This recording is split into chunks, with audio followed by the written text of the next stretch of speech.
Hey folks, welcome back. Chris in Central Pennsylvania. Sunday morning here, headed in, get some work done. Listen, there's a disturbing trend of late, and maybe it's time we talk about phone etiquette and communications.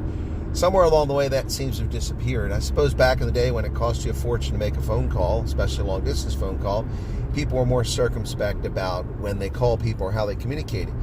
But there has been a rash of people calling me, and I believe most of them are refugees here in America, presumably to tell me about their issues or problems, people I don't know. You need to understand that my phone stays on silent 24/7. I do not answer my phone unless I know who you are, except on rare occasions when I'm expecting a call from somewhere. So if you're calling me unsolicited, tell me something that you think is important, and you haven't had the courtesy to send me a text, introduce yourself ahead of time, or a WhatsApp, then you're kind of off base here. And if you don't get a response, your feelings shouldn't be hurt.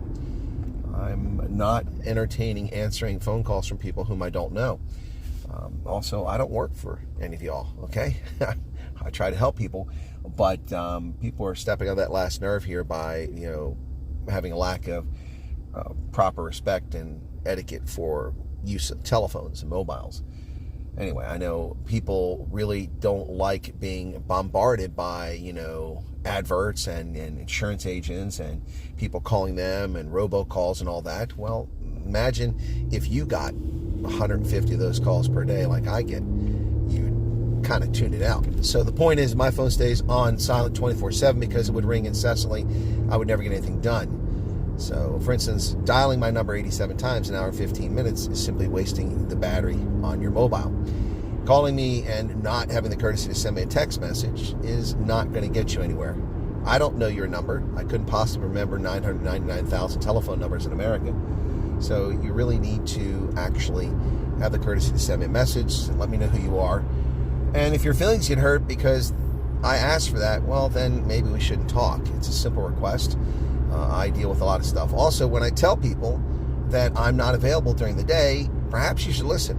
People are calling me when I'm not available because I'm in a secure facility. I've told you I can't answer the phone. I'm not going to see it. And so I get people whose feelings are hurt. Well, you need to grow a thicker skin. But anyway, just how about a little courtesy? And send a text message introducing yourself, all right? And then if I feel the need to call you back, I will. All right? And short of that, send me a WhatsApp. But just keep that in mind because it becomes a bit much, all the phone calls and all the unknown numbers. Cheers, everybody.